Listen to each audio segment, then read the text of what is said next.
your party, I think it's called, and other parties on the left, the Workers' Party and George Galloway's faction. Do you think that bit of the political spectrum can work together, put its differences behind, or are we going to get a People's Front of Judea type scenario? I can't answer for other political parties, but I can tell you from a Green Party perspective, I've been elected at council level, at the London Assembly, and now I'm in the House of Lords, and at every stage, Greens have to work with other political parties. We are good at forming working relationships on specific issues where we fit together with people.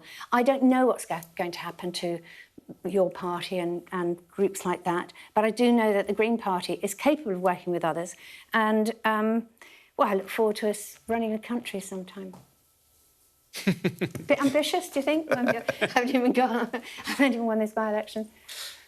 Well, thank you very much for coming in, and we're waiting. I've got to stay and see. Well, you're very welcome to wait with us and watch the result as it comes in. Sam, just bring us up to speed as to where we are right now, because the result does look imminent. Clearly, the Green Party are very hopeful of success. We saw a deflated Lucy Powell earlier. Are we looking at a scenario where Labour could potentially now come in third place behind Reform? That's what we're hearing. Look, there is a chance tonight's result is going to be seismic. Look, we could be in a world in a few minutes' time where neither the Labour Party nor the Conservative Party are in the top two positions. We've got this big redrawing of the political map and the political landscape. And I think that today's by-election is going to be the moment where that is brought into sharp relief. There's been a conversation for the best part of 18 months about Reform UK and its impact on politics. I think this moment is one that starts to focus the conversation on all sorts of other bits of the political spectrum. Labour perhaps not taking that threat from the Greens anything like as seriously as they had, trying to present this as a battle against Reform. Tonally, that just feels weird. The Green Party appears to be on the cusp of eating the breakfast of the Labour Party. The Green Party has never got more than 10% in a by-election, ever. We didn't think it had a ground game capable of delivering a result like this. The Green Party has never won a seat in the north of England for the Westminster Parliament. All of these things are breakthroughs, challenging not only the way that we talk and we think about politics, but the way politics is likely to be conducted. I think that this will all cause something of... this could nudge the Labour Party closer to hysteria. Those who have been worrying and warning that Keir Starmer has been messaging and campaigning too much with regard to his right flank, losing votes to Reform, even though that's only, from the latest polling, 8% of the Labour vote, and ignoring the kind of coalition he knitted together in 2024, seeing votes bleed to the Greens, to the Lib Dems. And there's obviously the currently not in the polling, but your party as well. Has he got it wrong?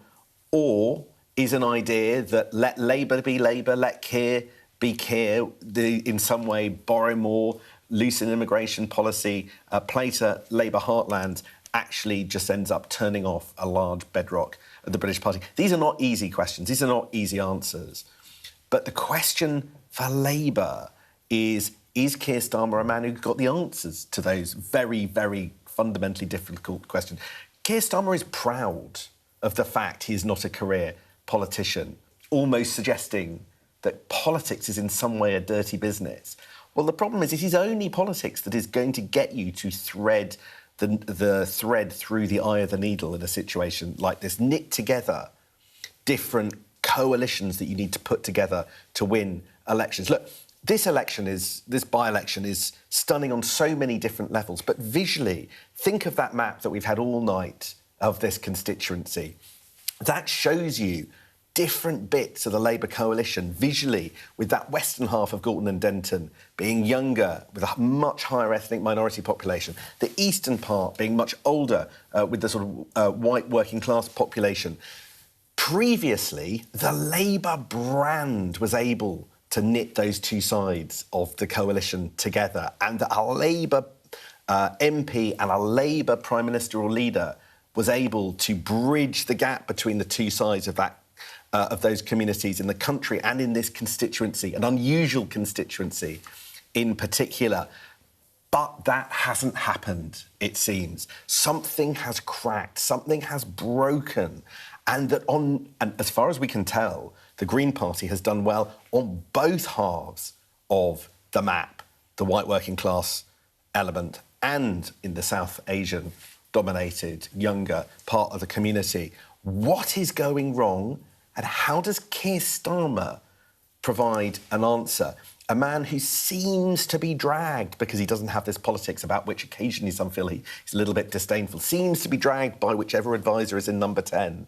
Lots of criticism about the old advisor, Morgan McSweeney, now out the door. No replacement yet. There's a couple of temporary people filling the role. But what direction does his government go in now? If he doesn't have the confidence of his MPs, and looking at this result tonight, they are not going to see a man who can knit together. Are we in five-party politics now? That is a very 4 or 5 party politics. That's a very real question.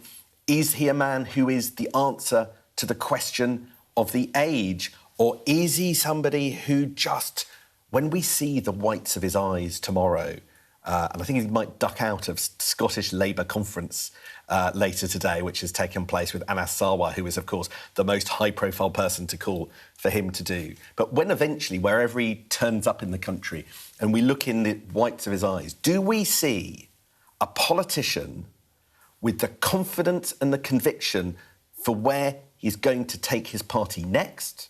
Or do we see a politician who looks a little scared, like he did after the Hartlepool by-election defeat? You got the sense of that dread and that fear. We found out in retrospect that was a moment that he nearly denied, nearly resigned. What does he look like when we see him? Actually, in a few hours' time, if the result is as we expect, all eyes will be on that first appearance of Keir Starmer. The tone, the look, the confidence. Does he have the direction? Does he have the grit? Can he show leadership from a man who has subcontracted so many elements of his politics to Morgan McSweeney, the economy to Rachel Reeves, all others facing... he has chairman of his board. He's let others do a lot of the heavy lifting. But at this moment, everything depends on him taking the leadership, taking the lead and showing how you put back together something that looks really quite broken. Gorton and Denton has been Labour for almost always 100 years, and it has been Labour bringing together the different communities. If that has broken all over this constituency, the question that will be asked by MPs is the vote broken everywhere? The 38th safest seat in the country lost, potentially, in the next few minutes. Why? Because of Keir Starmer. How does he get it back? It's going to be a very dramatic few hours ahead. OK, Sam, thank you very much. Well, it is approaching 4 o'clock. You're watching Sky News' by-election special, as you can see from your screen. Excitement building in Manchester. We were told that a result would be due at around 4 o'clock, and candidates, volunteers, leaders as well, all gathering in front of the stage, in front of the podium there, waiting for the returning officer to come and announce who is to be the MP in Gorton and Denton. Zach Polanski, the leader of the Green Party, is due to arrive any moment. John Craig is there in Manchester waiting for him. John, the results any moment now? Yes, we were expecting it at 4 o'clock. I think the late arrival of the Green Party candidate Hannah Spencer and her leader, Mr. Polanski, may have held things up. Actually, I know most of the other candidates are here. In the last few minutes, Jonathan, you'll have seen Matt Goodwin arrive with his wife. Silence, no cheers from Reform supporters. A while ago now, Angeliki Stogia, the Labour Party candidate, arrived, flanked by Lucy Powell and Andrew Weston, who's been running the Labour campaign. Silence also, but I would imagine there'll be some cheers when the winning candidate the person we believe to be the winning candidate. That's Hannah Spencer arrives. You can see we're all right by the stage, the side of the stage. There's lots of cameras, there's lots of press photographers, and I thought I heard a noise then. No. We've grown used to this at by-elections, actually, waiting for the winning candidate. But we really have been waiting a long time for this one. I don't know whether perhaps Hannah Spencer is waiting for Mr. Polansky to arrive. As you'll recall, he was here about 10 o'clock and spoke to Beth Rigby. Labour sources are telling us that the Green candidate's late and is holding up the result. Not for the first time a plumber has been late, according to a Labour source. And of course, she is a plumber. I can remember. I remember a count at Cities of London and Westminster when one of the candidates was Chukaramuna was the candidate, and he turned up late. Anyway, they just went ahead and had the count without him because he hadn't won. They can't. If Hannah Spencer hadn't won, they probably would have gone ahead with the declaration. But she's the winner, so they've got to wait for her, really. I don't know if we have an explanation from the Green Party what's happening. No, we don't. Yeah, that's what it looks like happening, because the Labour candidate was here in good time. And I think all the others...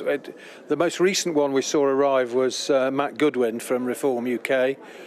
He may have come second, or Labour may have just limped into second place. But... yeah, I don't recall a winning candidate holding up a by-election count result before. I can see officials from Manchester City Council nervously tapping into their mobile phones, wondering what on earth is going on. John, it's Sam Coates. John, it's Sam Coates. I want to ask you a question about those officials. We spent a good chunk of the early part of this evening talking about that suggestion of problems in the way the vote was conducted, whether or not there's family voting. It's gone a bit quiet on that front. Are you picking up anything on that? Is that something that, as the night went on, Manchester Council officials ended up taking seriously? Is that something that is being raised in the room that you're standing in right now? How is that conversation about family voting, people standing over their relatives in the polling booth, that claim from election observers that that's what's been going on? How much has that ended up being part of the conversations that you're in tonight? Not in the last few hours, actually. Lucy Powell, as I recall, didn't raise it. Nigel Farage, as we know, were angrily reacted to it much earlier in the evening. And I think one or two of the other parties did as well. But no, it hasn't. All the talk, obviously, of the last few hours, post-midnight really, has been about the result and who's won, and it became more and more clear that it was the Greens who were going to win. We saw the Labour team looking very glum and dejected. Lucy Powell was quite downbeat when I spoke to her. Andrew Weston is probably worried he's going to get a ticking off not winning this by-election, perhaps worried they'll never put him in charge of a by-election campaign ever again. One can only wonder what Andy Burnham's thinking tonight. Is he thinking, oh my goodness, I'm glad I wasn't the candidate there? John, I've got one more question for you.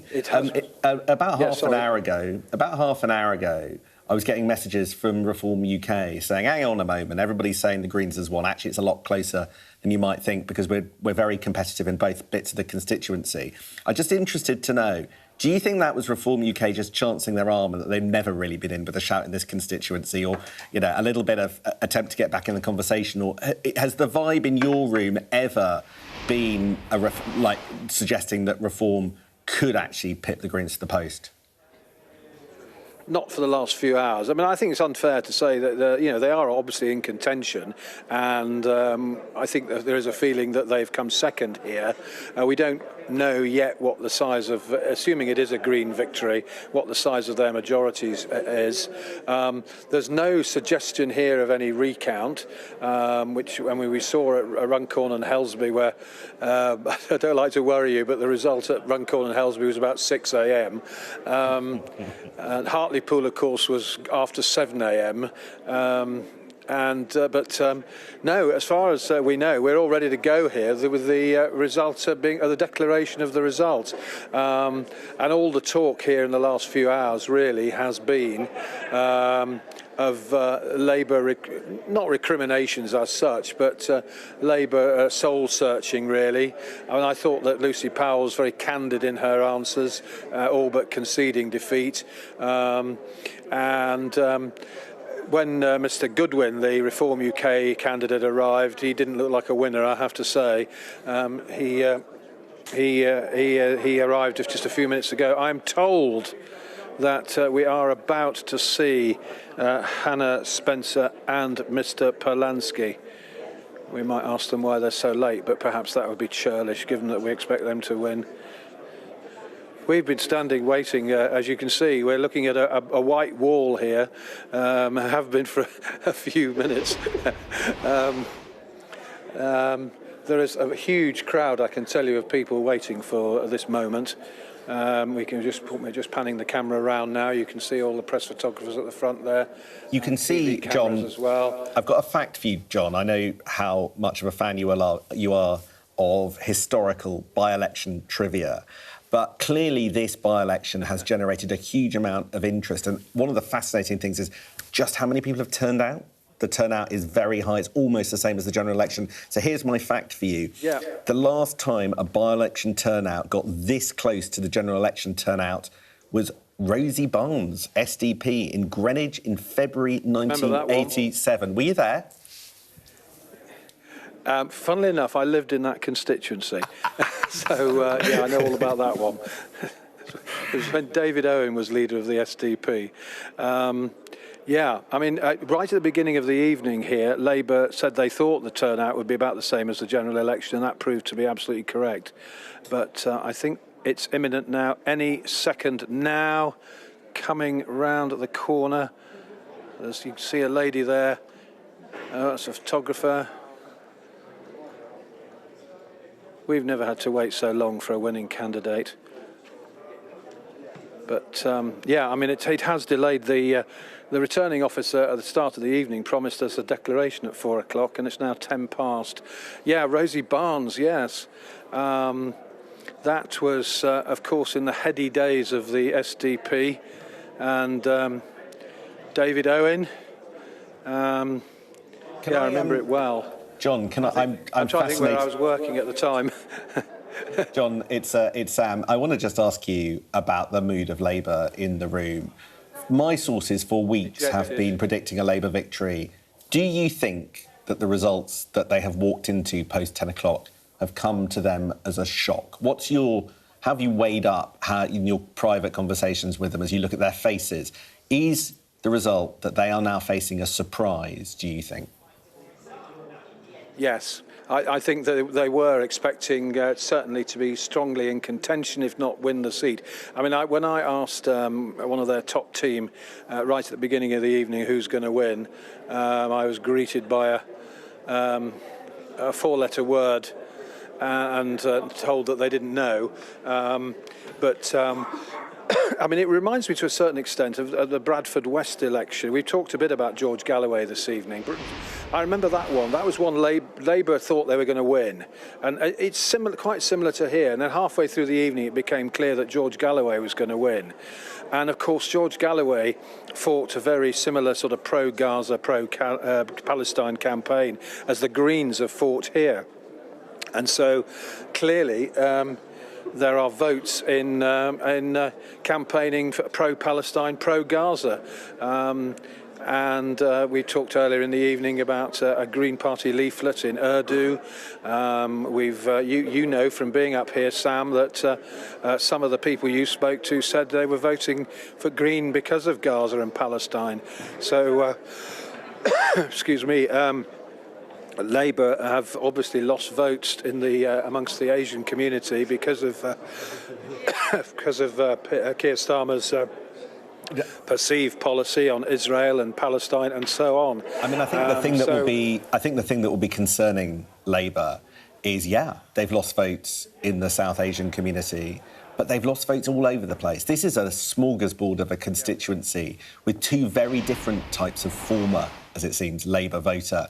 There on the eastern half, the white working class, slightly older population, that in part bleeding to Reform, in part bleeding to the Green, it seems, from the briefing.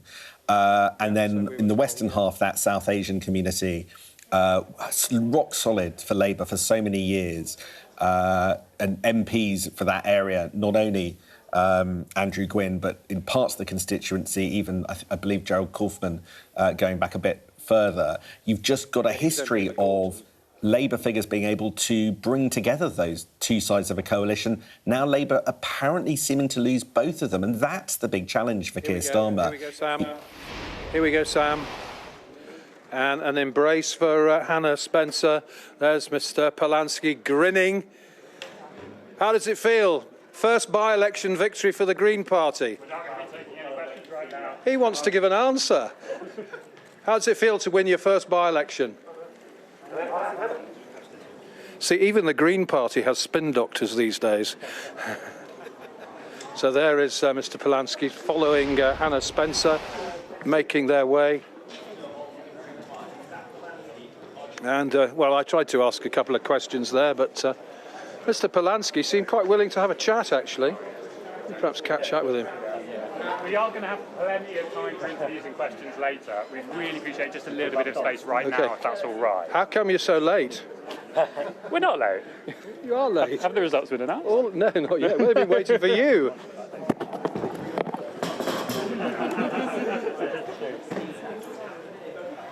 So here we have, this is Hannah Spencer. She's a plumber. And with her is Zach Polanski. And I don't know, some family members, I think. So you can tell that the Green Party are not used to winning by-elections because they're not quite sure what to do. You won't leave us alone. Let's go with that. So.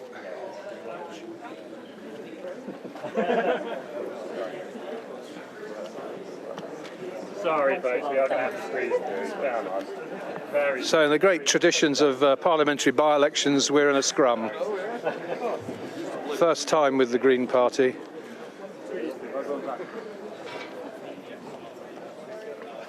There will be plenty of opportunities for questions later, guys.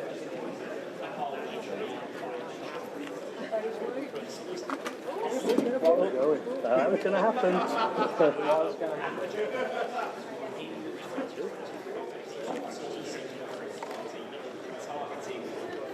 Calm down, lads. Thank you.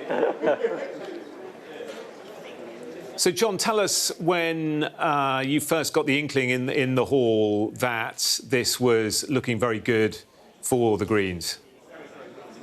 It was midway through the evening, really. As I say, I was making a comparison with the Bradford West by-election, which George Galloway won, when Labour thought they'd won at the beginning of the evening.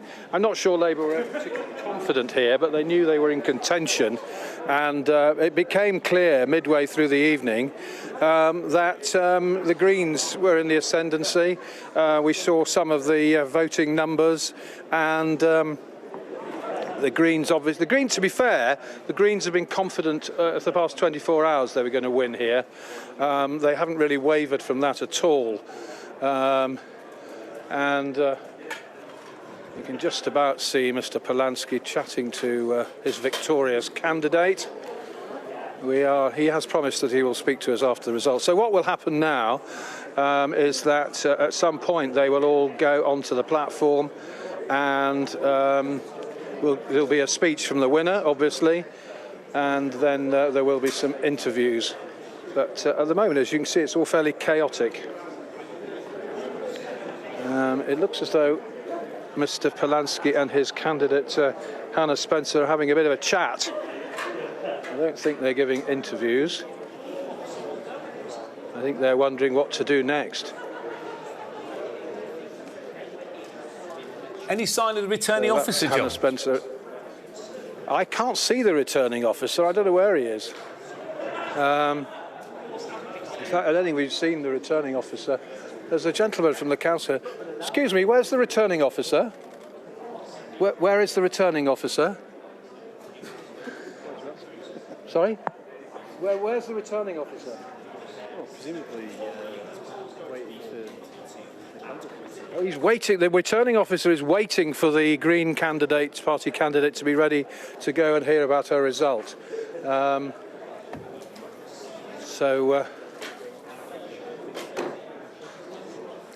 mean, John, you've covered many by-elections over the years. We've done a few of them together.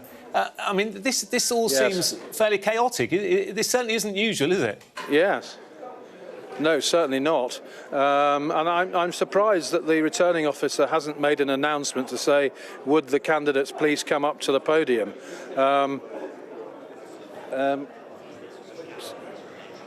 So I'm just going to try and move a little bit nearer.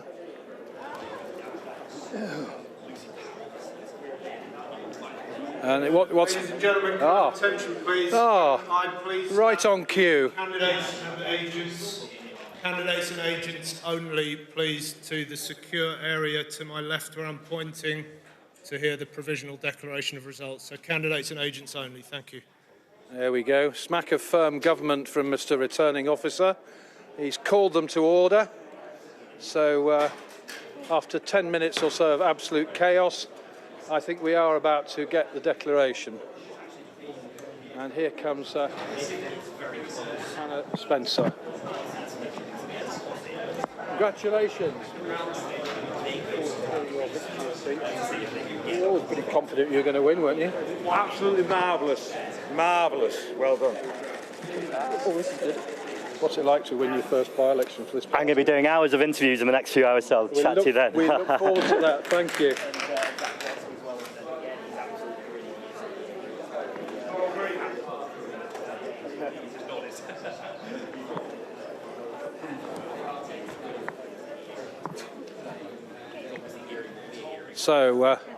So what's happening now is they've gone into a room where the candidates will be told privately, as the returning officer said, who's won, what the numbers are and so on.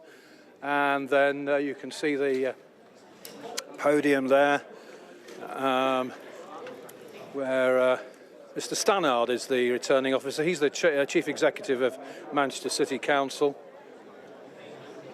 And it's imminent. I know we've been saying that for a while, and there's no VAR this time either. No recount, at least I hope not. I remember doing a by-election in Manchester with a legendary former chief executive of Manchester City Council, Sidney Bernstein, I think his name was. I think it was the Liberals asked for a recount when it was about this time of the morning, and he just said no, absolutely not. The Liberals thought they'd lost their deposit. But John, yes, just give us a sense of the scale of this.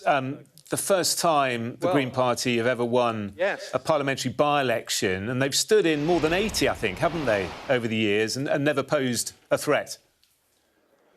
Yeah, I think Sam was quoting some figures, wasn't he, about the percentage that very small percentages they've won in previous by-elections.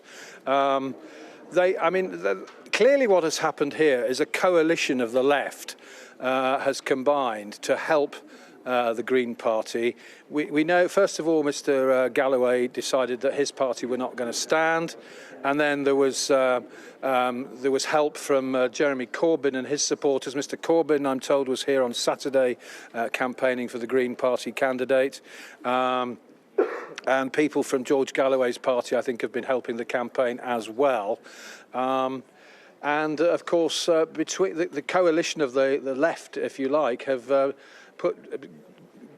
outnumbered the votes for Labour and indeed Reform UK. And as we've been discussing, Labour clearly have got their tactics horribly wrong here, because they've been going on and on and on about Reform UK for the past month or so, in their leaflets, in their campaigning, in Prime Minister's questions. Sir Keir Starmer regularly attacks Nigel Farage and his colleagues. And if you look at the leaflets, as I have been doing this evening, the leaflets that have been dropping through letterboxes, it's all been about Labour fighting against reform, nothing about the Greens.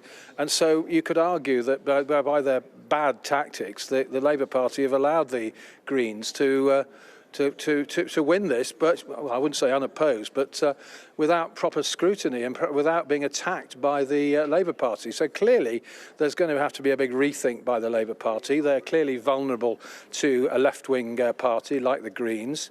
And there will be those in the party who say, stop trying to, it's a phrase we've heard a few times, stop trying to out-reform reform, because it hasn't worked here. There's been attacks on the Reform Party being racist and so on, but no attacks at all on the Greens' policies.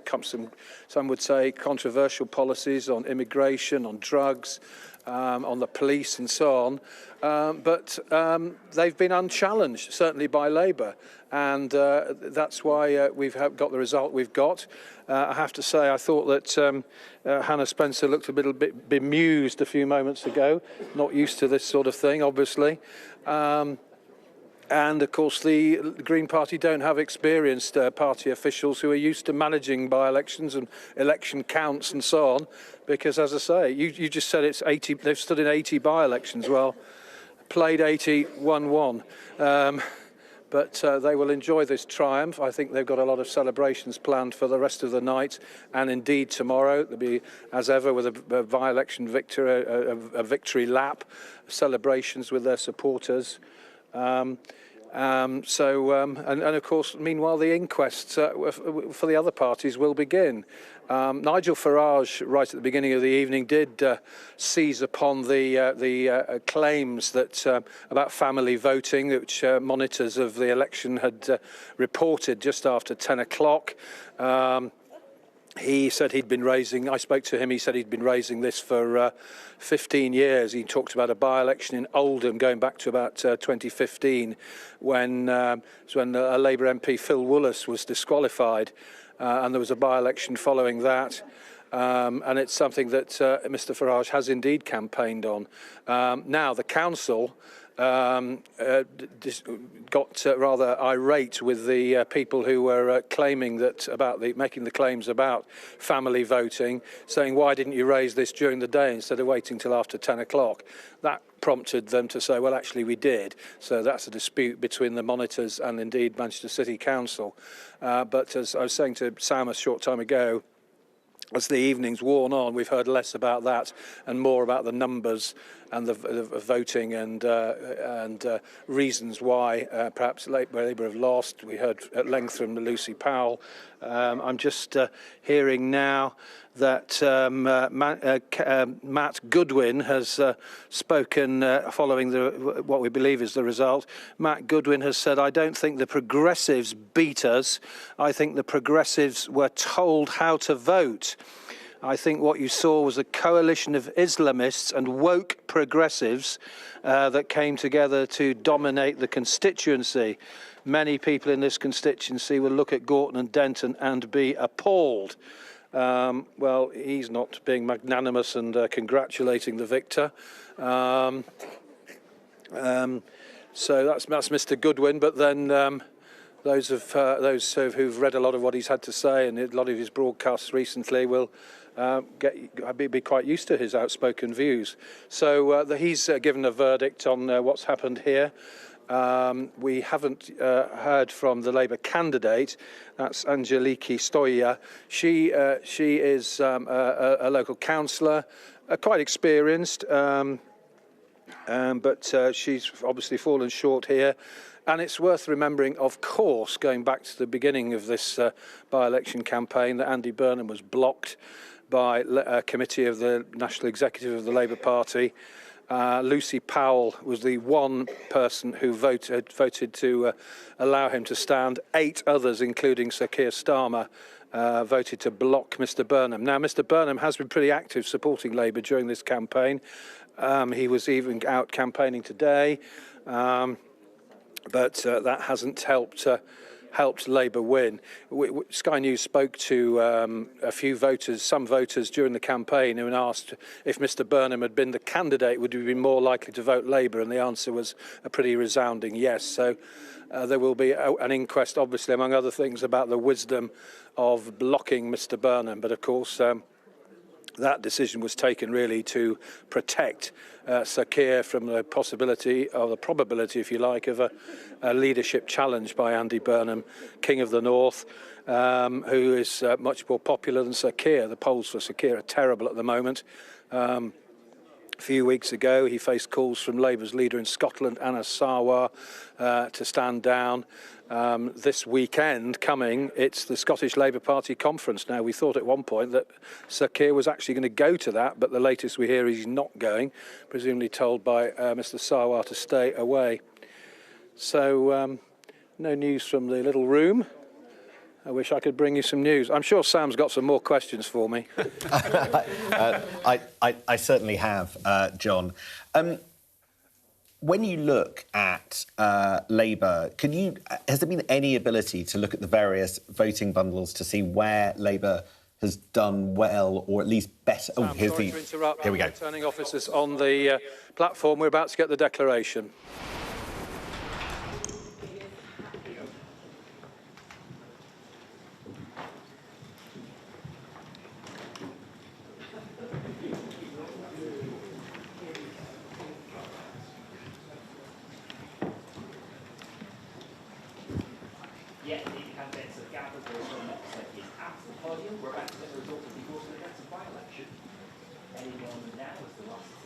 OK, thank you very much, colleagues. Can I just start this evening by offering an enormous thanks to all of the staff from both Manchester City Council and Tameside Council who have worked on the count this evening and diligently through our polling stations in both local authority areas throughout the day.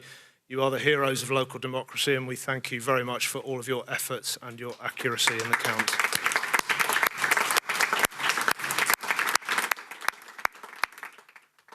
Can I also just remind people as well of what I said at the beginning of proceedings this evening, which is that it is very important in law that the declaration of the result of the poll is heard in full, and I need to make sure that that is achieved this evening. Thank you.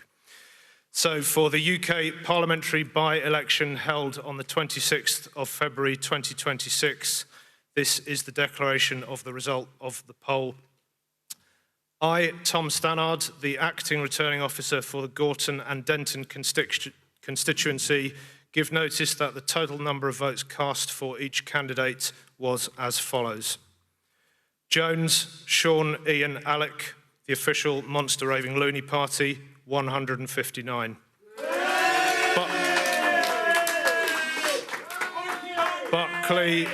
Buckley, Brendan Nicholas, Advance UK, 154.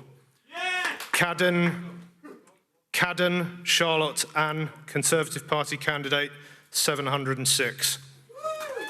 Clarke, Daniel David, Libertarian Party UK, 47. Goodwin, Matthew Thomas James, Reform UK, 10,578. Moore, Sebastian, Social Democratic Party, 46. Meghair, Joseph Bernard, the Rejoin EU Party, 98. Pearcey, Jacqueline, Liberal Democrats, 653.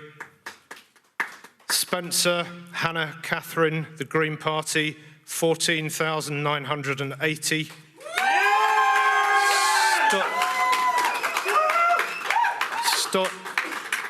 Stogia, Angeliki, Labour Party, 9,364. And Wills, Hugo, Communist League, 29. The total number of valid votes cast was 36,814, and the number of ballot papers rejected was as follows. Want of official mark, 0. Voting for more than one candidate, 28. Writing or mark by which the voter could be identified, 0. And being unmarked or void for uncertainty, 62. That makes the total number of rejected ballot papers 90. The total number of ballot papers verified as returned was 36,904, and the percentage turnout was therefore 47.62%. So I hereby declare that Hannah Catherine Spencer is duly elected Member of Parliament for the Gorton and Denton constituency.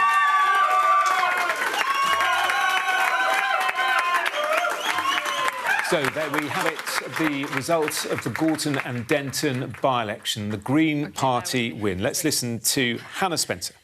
I didn't grow up wanting to be a politician. I'm a plumber. And 2 weeks ago, during all this, I also qualified as a plasterer. Because even in chaos, even under pressure, I get things done. I am no different to every single person here in this constituency. I work hard. That is what we do. Except things have changed a lot over the last few decades, because working hard used to get you something. It got you a house, a nice life, holidays. It got you somewhere. But now, working hard, what does that get you? Because talk to anyone here and they will tell you. The people who work hard but can't put food on the table, can't get their kids' school uniforms, can't put their heating on, can't live off the pension they worked hard to save for, can't even begin to dream about ever having a holiday, ever. Because life has changed. Instead of working for a nice life, we're working to line the pockets of billionaires. We are being bled dry. And I don't think it's extreme or radical to think working hard should get you a nice life. And I don't think that if you're not able to work, that you should still have a nice life. I think that absolutely everybody should get a nice life. And clearly, I'm not the only person who thinks that, because I've made clear my position and my commitment to working class communities, the community that I am from. People in their thousands told me on the doorsteps and at the ballot box that what we are sick of is being let down and looked down on, that we are sick of our hard work making other people rich. I lived in this constituency at one of the most difficult and challenging periods of my life. I saw how strong the community was at holding things together. But I saw how much harder life is when the things around you are broken. The litter, the fly tipping, the dirty air. And when I moved, it became even clearer, and this is why I am fighting for the community that I lived in and that I still work in.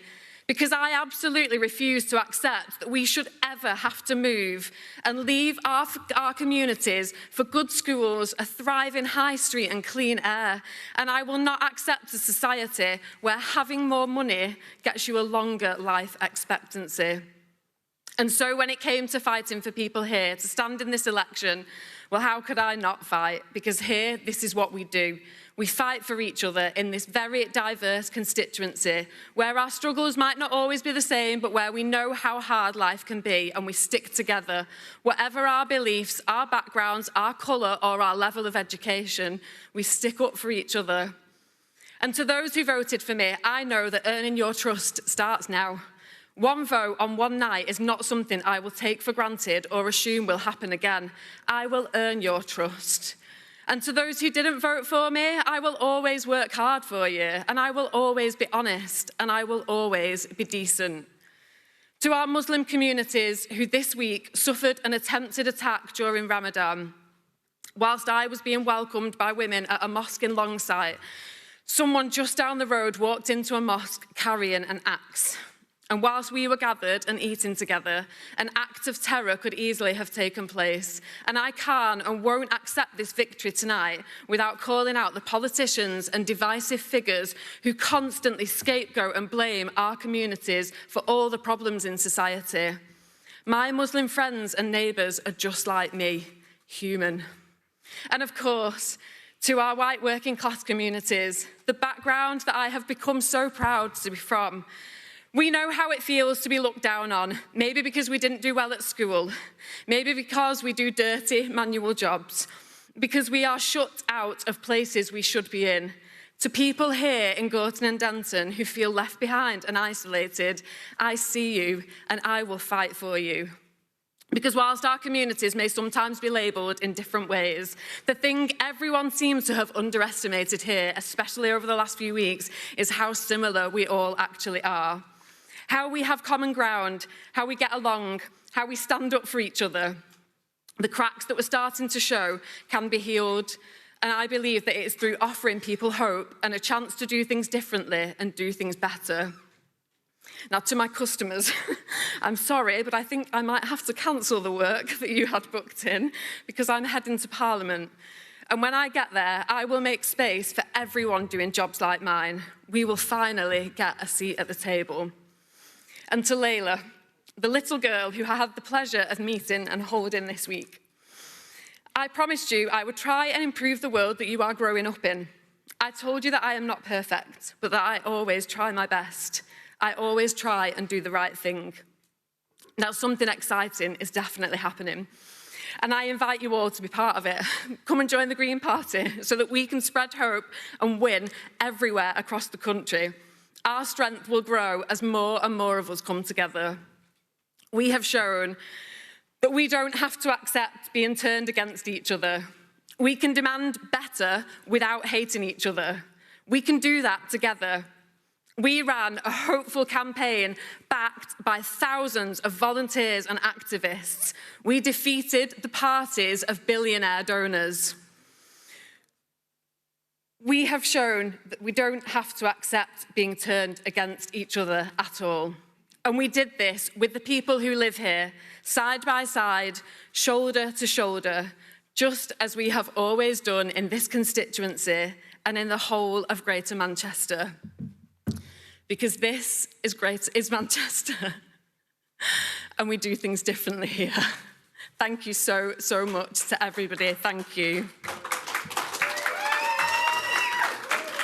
So that is Hannah Spencer, the new MP for Gorton and Denton, winning the by-election by a confident majority. If we just have a look at the numbers there, you can see that Hannah Spencer got 14,980 votes. In second place, Reform UK's Matthew Goodwin, 10,578 votes. And in third place, Labour on 9,364. Hannah Spencer saying, I'm a plumber.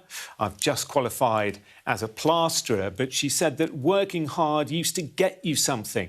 Now the people who work hard struggle for food, for heating and even to save. She said people told her on the doorstep that they were sick of being let down and looked down on. She said, I'm fighting for the community I live and work in, being embraced there by the party leader, Zach Polanski. She said, I'll always be honest and decent. It's been underestimated how similar we all are. We are offering hope. She said, we don't have to accept being turned against each other.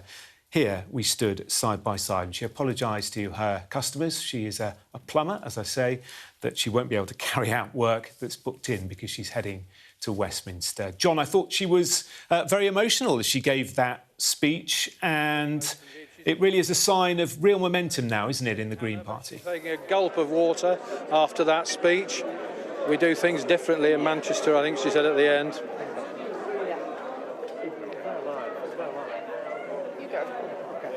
Anna, you're live on Sky News. Congratulations. Kevin. OK, sorry, John. Right, OK, so you're the new MP. How does that feel? Yeah, it feels incredible, but I'm really not surprised. I think after the thousands of conversations that we've had over the last few weeks, it's really clear that something is changing, something brilliant is starting, and it started tonight, and we've shown that we don't have to accept politics being done to us. We can actually finally be part of it. In Manchester, you didn't really have a presence in this constituency. How have you got to where you've got, do you think? Simply from listening to people and making it really clear that we will work hard, and I think people really recognised that in me and in the party generally. We've done that for years, like with people that have been elected as councillors and with our 4 MPs. We've shown that we absolutely graft, and I think people really related to someone who is from a normal background and who isn't a normal person. You're just one MP though, aren't you? Labour's still in government. What can you actually achieve for the local people? We can push the government into a better direction, and I really, really do believe that. I think by having a Green in the room and a seat at the table, holding people to account and scrutinising decisions that are made, we'll end up with a better political system for everybody. You've said you've run a really positive campaign up there. Reform have just claimed it was about woke priorities and progressives and Islamists. I was really clear about what I wanted to do for people here, and that was to reduce people's bills. It was to try and fix the NHS, and it was to restore trust in politics. And that is what resonated with people, and that resonated with people across all of our communities. And of course, we talked about lots of different issues, but as we talked to people, we listened to them. And so when they told us things, we were actually there listening, and we were coming up with solutions together. Hannah, you've made history. You are the first Green Party candidate to win a parliamentary by-election. Did you think when you started on this journey that you'd be making history here tonight? Honestly, I knew it was always possible. I went into it absolutely knowing that there is an appetite here for change, and there is people across this constituency and much further beyond who are rejecting the old political parties and who are coming together to fight for something better, but who are doing it positively and in a really hopeful way. You talked about all the people who'd supported you. You seem to have won thanks to what I might call a coalition of the left, supporters perhaps of George Galloway's party and some others, perhaps even Jeremy Corbyn's party. Do you think that you've won because of support from people who wouldn't normally support the Green Party? Clearly, Labour have talked tonight about how you obviously won the arguments here. Who do you credit with helping you win here? I credit every single person who took the time to talk to me, who told me what they were worried about, what they were concerned about, and who listened as I tried to come up with solutions. Of course, I'm thankful to our many thousands of brilliant volunteers and activists who got out on the doorsteps, even in, I hate to say it, the Manchester rain. We were all out there together. And to every community, of course, that voted for us, every single one of those votes is a person who decided that tonight they wanted a Green MP. A lot of, can I just ask one more question? A lot of your supporters from the Asian community say they voted for you because of Gaza and Palestine, and yet you seem to be talking more about the everyday issues like cost of living and so on. How important to you was Gaza and Palestine? I think, to be clear, you can care about all of those things, and that was really clear from all of our communities. It was never just about Gaza or just about Palestine, as other political parties may have tried to claim. It was about going out and listening to people, and I'm really clear and really proud about my record of standing up for people in Palestine, but that's just the same record of standing up for people here in Greater Manchester, because whether it's on our doorsteps or across the world, if somebody is being oppressed or is suffering an injustice, I will always speak up for that. What's your priority going to be when you get to Parliament?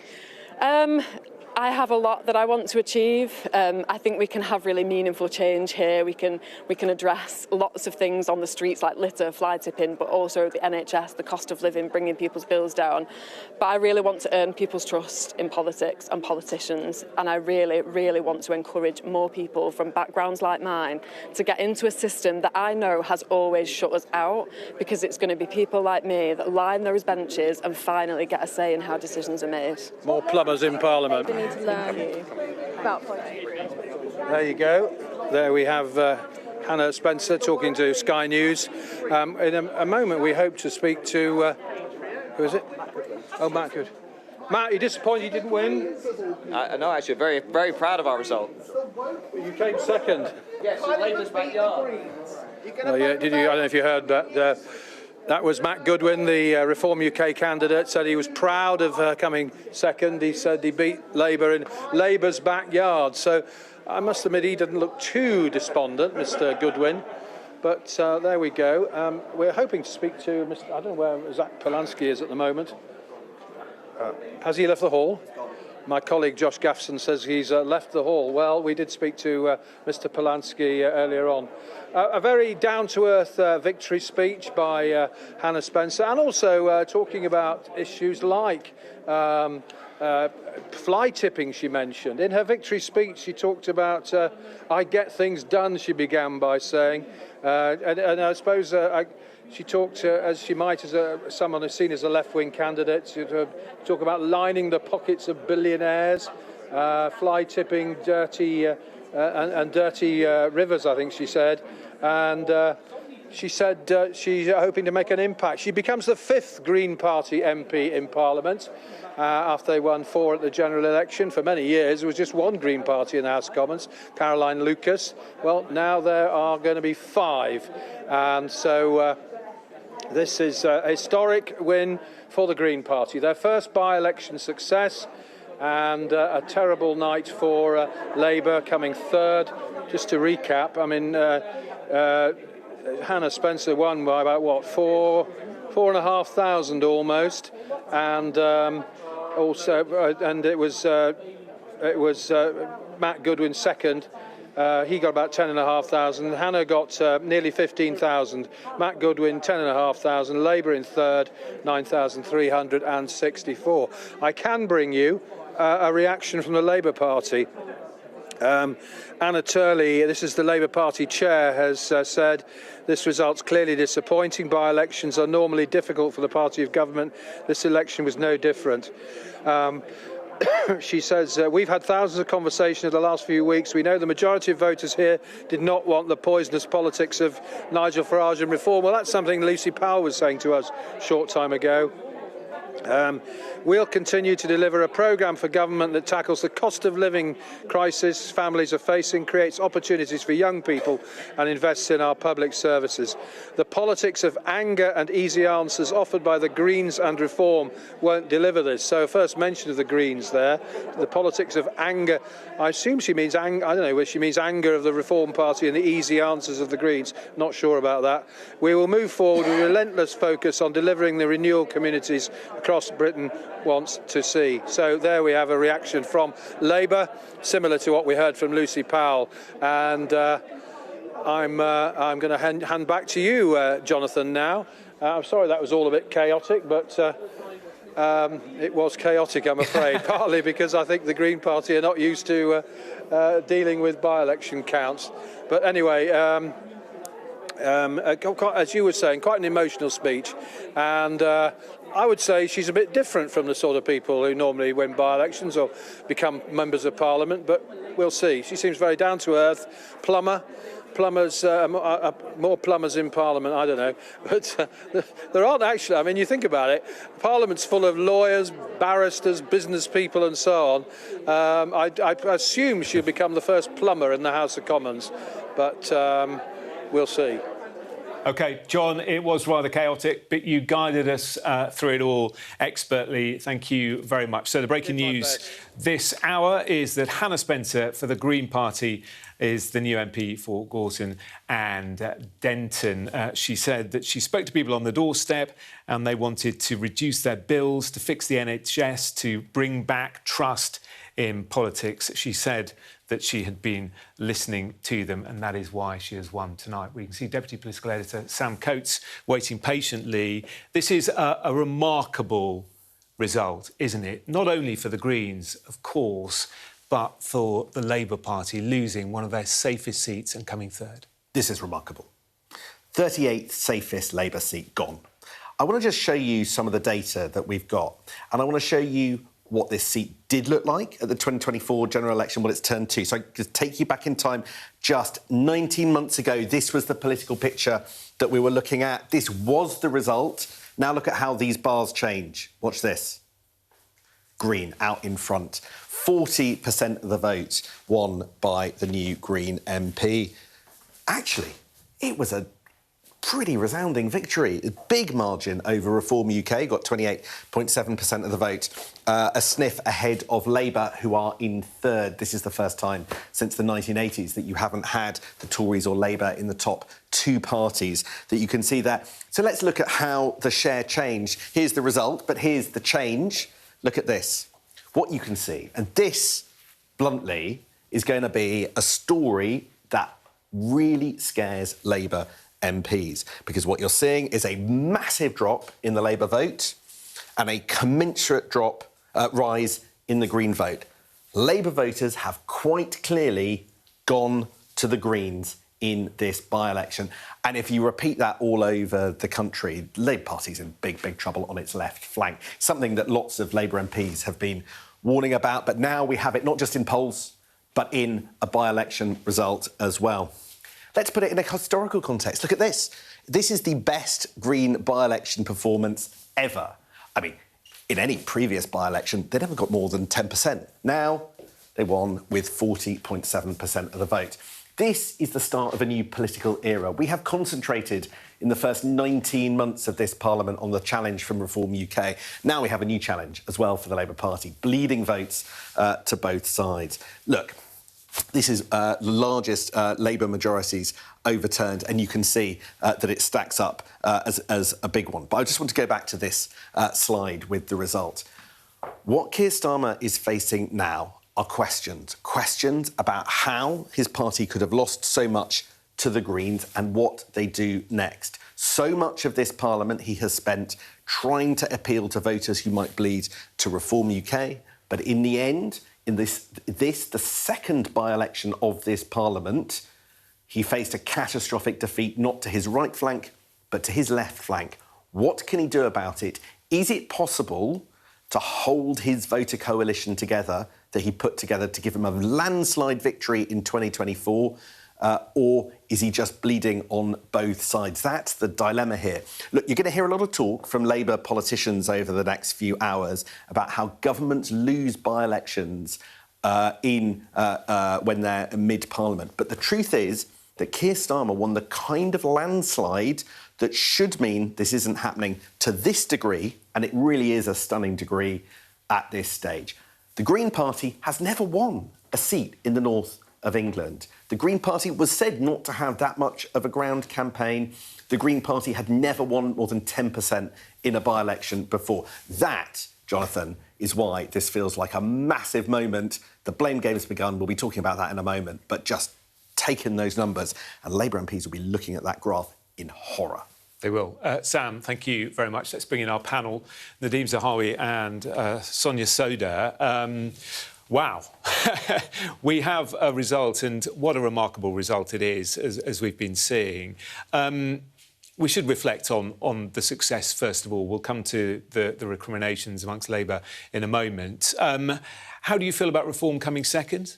Well, I think at the outset, I predicted that Matt will get about 10,000 votes. I think it's worth just remembering and thanking the voters in Gorton and Denton and the effort that our party put in, and what Matt did is pretty remarkable. We've got almost a 15% swing to Reform. The Conservatives went backwards by about 6%. Labour clearly went backwards enormously. It is cataclysmic. It is, I think, catastrophic and probably ruinous for Keir Starmer to come third in one of their safest seats in the country is a disaster. I think my fear, and I've been at this all night, is this sectarian, divisive, cynical campaign that the Greens ran. And I think whatever Hannah says, and clearly it's great to have a plumber in Parliament, I think more people who've got experiences like hers are a good thing for Parliament, but the sort of George Galloway vote, the Jeremy Corbyn vote, this. I said it before, and I'm going to say it again. This weaponising of the Islamist vote is a dangerous path to tread for our country. You raise your eyebrows, don't you? That, yeah. Well, I just don't think... I don't think... I think you can use the word sectarian where you've got quite a divisive campaign. And look, there is no doubt that the Greens specifically tried to appeal to Muslim communities in that constituency and make a big deal of issues like Gaza and Palestine, for example. There was some quite unsavoury literature that sort of emerged which kind of... You said it earlier. Prime Minister Modi. Can I say it? Because, I was in the middle of talking. But I think weaponise is a word too strong. So I think it was targeted, and I think it was targeted very precisely, and I do think it's kind of divisive and quite cynical, but I wouldn't say that they were, like, weaponising a vote of people of one particular faith, for example. And in terms of where this leaves Labour and where this leaves the Prime Minister now, this is devastating, isn't it? It's a really, really bad result. So all the talk in the run-up to this by-election was, oh, it's too close to call, it's too close to call. It was not a close outcome. And actually, if you look at that graph, you'll see that we saw moments earlier, for every 2 votes that Labour was picking up, the Greens were picking up 3. Sam is right that that's going to put the fear of God into Labour MPs. And it runs a coach and horses through Labour's electoral strategy. Because what they ran in this by-election, what they want to be able to run going to the next general election is saying to voters, you've got to vote for us to keep reform out. There are enough voters who don't want Nigel Farage to be Prime Minister. They will all vote for the same party. They'll keep Nigel Farage out. Labour wanted to be able to communicate that message without any watering down to voters. Now the Greens have gone and shown they can win a by-election, and it really muddies that message. OK, we are approaching 5 o'clock. Sam, more reaction coming in. That's right. Let's look at this. We've got a response from Nigel Farage. Echoes some of what Nadeem says, but I think it goes significantly further. So let's have a look at that. It certainly is here. Right. Here's Nigel Farage on social media. Look at this. This election was a victory for sectarian voting and cheating. Matt Goodwin was a great candidate for us. Roll on the elections on May the 7th. It will be goodbye Starmer and goodbye the Tory party. But I've got a question. It's a massive, massive word in this. Cheating. Nigel Farage has accused the Greens of cheating to victory. Right. That leads us to some pretty significant implications. Is Nigel Farage saying that this vote is illegitimate? Could there be some legal challenges? That is a question that flows directly from what he has just posted on social media. Nadeem Sahawi, I think it's for you to say, do you think that this election, from what you have seen, is illegitimate? And on the basis of what we've seen so far, should there be a challenge to the pretty convincing election result by the Greens right now? Well, you broke the story earlier tonight about family voting, which is a euphemism for cheating. Right? There is no such thing as family voting. I've stood in many elections, both local and national. I've never heard of anyone behaving in that way. And clearly, credible election observers demonstrated that there's at least 12% of the sample that they observed practice this cheating, this family vote. Maybe it's the same euphemism as grooming gangs, I don't know. But nevertheless, it is very dangerous, it's ominous, and it's bad. And we will consider our position and we'll look at all this stuff. Do you think there's we're in very dangerous territory. Are you suggesting that this is an illegitimate result? Let's see what the Electoral Commission says on this. I think it's important. It's unprecedented for serious election observers to put out a report at 1 minute past 10 saying something really, really bad has happened in this by-election. And I think it's important that we surface these issues, we raise these issues. We mustn't hide behind our finger. For far too long, I think we've allowed, and Nigel's spoken about this a decade ago, sectarianism into our democracy. If I could just jump in, though, and I think it was really serious what these election observers have produced straight after polls closed. I think it is important to be clear about what they said. It's 12% of their sample of 500 votes being cast that they observed, or just over 500. There's clearly very serious questions to be asked. I think, though, those questions would feel much more pertinent to the result if it was a smaller majority. OK. Sonia, Nadeem, thank you both very much. It is 5 o'clock, you are watching a Sky News by-election special, and breaking news this morning, the Green Party have won in Gorton and Denton. Hannah Spencer for the Green Party, gaining 14,980 votes, followed by Reform UK Matthew Goodwin on 10,578, and in third place, Labour Angeliki Stogia on 9,364 votes. Our Deputy Political Editor, Sam Coates, is here in the studio with us, and reaction coming in thick and fast, Sam, including from Nigel Farage with this remarkable claim. Nigel Farage has suggested that this election result involved cheating. We will see what Reform UK does as a result of that. But I have to say it was a pretty healthy majority for Reform UK, for the Green Party, which has won this South Manchester by-election. I'm going to take you through the results. This, in percentage terms, is the Greens' achievement tonight. And you can see all the way over here, they got over 40% of the vote in a three-way contest. That's impressive. And they were pretty comprehensively ahead, 12 percentage points ahead of Reform UK, and Labour pushed into third place. We haven't seen that. Neither Labour or the Tories in the top two places in 30 years or so. And you can see, actually, here's the change, and this is the thing that will scare Labour MPs. The Labour share of the vote down 25 points. The Green share of the vote up 27 points. It's that allowed them to pivot from third place to first place today. That's remarkable. Look at this. 10% was the highest figure that the Greens ever got in a by-election before today. But now, 4 times that. That was a very significant number. But now, look at just the historical precedent. Just how big a majority has been overturned in the early hours of this morning. In vote terms, look, this is the 1, 2, 3, 4, 5, 6, 7th biggest majority that's been overturned in vote terms. In terms of percentage majorities, it is the 1, 2, 3, 4, 5, 6, 7th biggest majority. In recent history, look, this is data going back to the 70s. So this is a very, very significant result.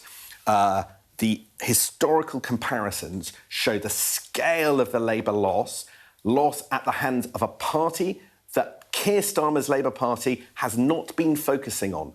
They have been worried about the threat from the right, but today they are now forced to confront the threat from the left of British politics. Today, from the Greens, there are other challenges from the left as well. Parties being more progressive than Keir Starmer's Labour Party. A great deal of unhappiness was already evident in the Labour Party. This will supercharge it. Reaction coming in to me from all over every wing of Labour. There's a massive row going on behind the scenes as to who's to blame, whether it was the hardline immigration rhetoric, Keir Starmer's position on Gaza. Particular factions are fighting it out right now as we speak in the early hours of the morning.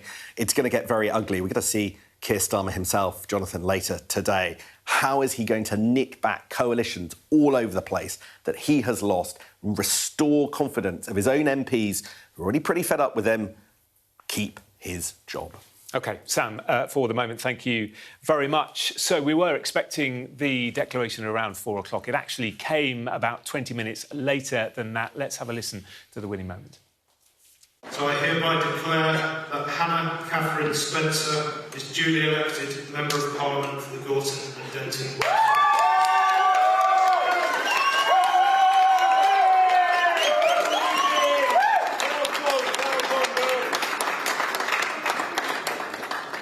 Okay. And shortly afterwards, Hannah Spencer made this emotional speech. OK, bear with me. This is a lot. I didn't grow up wanting to be a politician. I'm a plumber. And 2 weeks ago, during all this, I also qualified as a plasterer. Because even in chaos, even under pressure, I get things done. I am no different to every single person here in this constituency. I work hard. That is what we do. Except things have changed a lot over the last few decades. Because working hard used to get you something. It got you a house, a nice life, holidays. It got you somewhere. But now, working hard, what does that get you? Because talk to anyone here and they will tell you The people who work hard but can't put food on the table, can't get their kids' school uniforms, can't put their heating on, can't live off the pension they worked hard to save for, can't even begin to dream about ever having a holiday, ever. Because life has changed. Instead of working for a nice life, we're working to line up the pockets of billionaires. We are being bled dry. And I don't think it's extreme or radical to think working hard should get you a nice life. And I don't think that if you're not able to work, that you should still have a nice life. I think that absolutely everybody should get a nice life. And clearly, I'm not the only person who thinks that, because I've made clear my position and my commitment to working class communities, the community that I am from. People in their thousands told me on the doorsteps and at the ballot box that what we are sick of is being let down and looked down on, that we are sick of our hard work making other people rich. I lived in this constituency at one of the most difficult and challenging periods of my life. I saw how strong the community was at holding things together. But I saw how much harder life is when the things around you are broken. The litter, the fly tipping, the dirty air. And when I moved, it became even clearer, and this is why I am fighting, for the community that I lived in and that I still work in. Because I absolutely refuse to accept that we should ever have to move and leave our communities for good schools, a thriving high street and clean air. And I will not accept a society where having more money gets you a longer life expectancy. And so when it came to fighting for people here, standing this election, well, how could I not fight? Because here, this is what we do. We fight for each other in this very diverse constituency, where our struggles might not always be the same, but where we know how hard life can be, and we stick together. Whatever our beliefs, our backgrounds, our colour, or our level of education, we stick up for each other. And to those who voted for me, I know that earning your trust starts now. One vote on one night is not something I will take for granted or assume will happen again. I will earn your trust. And to those who didn't vote for me, I will always work hard for you, and I will always be honest, and I will always be decent. To our Muslim communities who this week suffered an attempted attack during Ramadan, whilst I was being welcomed by women at a mosque in Longside, someone just down the road walked into a mosque carrying an axe. And whilst we were gathered and eating together, an act of terror could easily have taken place. And I can't and won't accept this victory tonight without calling out the politicians and divisive figures who constantly scapegoat and blame our communities for all the problems in society. My Muslim friends and neighbours are just like me, human. And of course, to our white working class communities, the backgrounds that I have become so proud from. We know how it feels to be looked down on, maybe because we didn't do well at school, maybe because we do dirty manual jobs, because we are shut out of places we should be in. To people here in Gorton and Denton who feel left behind and isolated, I see you and I will fight for you. Because whilst our communities may sometimes be labelled in different ways, the thing everyone seems to have underestimated here, especially over the last few weeks, is how similar we all actually are. How we have common ground, how we get along, how we stand up for each other. The cracks that we're starting to show can be healed, and I believe that it's through offering people hope and a chance to do things differently and do things better. Now, to my customers, I'm sorry, but I think I might have to cancel the work that you have booked in, because I'm heading to Parliament. And when I get there, I will make space for everyone doing jobs like mine. We will finally get a seat at the table.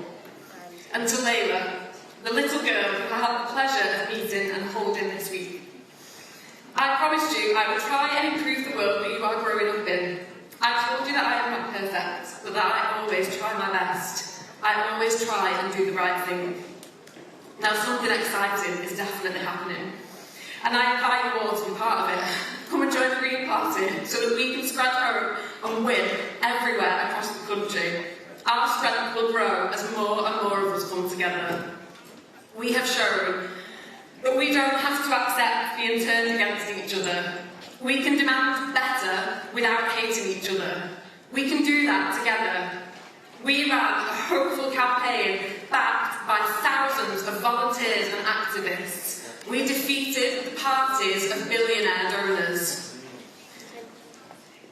We have shown that we don't have to accept being turned against each other at all. And we did this with the people who live here, side by side, shoulder to shoulder, just as we have always done in this constituency and in the whole of Greater Manchester. Because this is Manchester, and we do things differently here. Thank you so much to everybody. Thank you. So that is a victorious Hannah Spencer saying, people told me we are sick of being let down and looked down on. I'm fighting for my community, she said, the community I live and work in, and we've picked up support amongst all people. Well, why don't we have a look at the reaction to that win from the leader of the Green Party, Zach Polanski.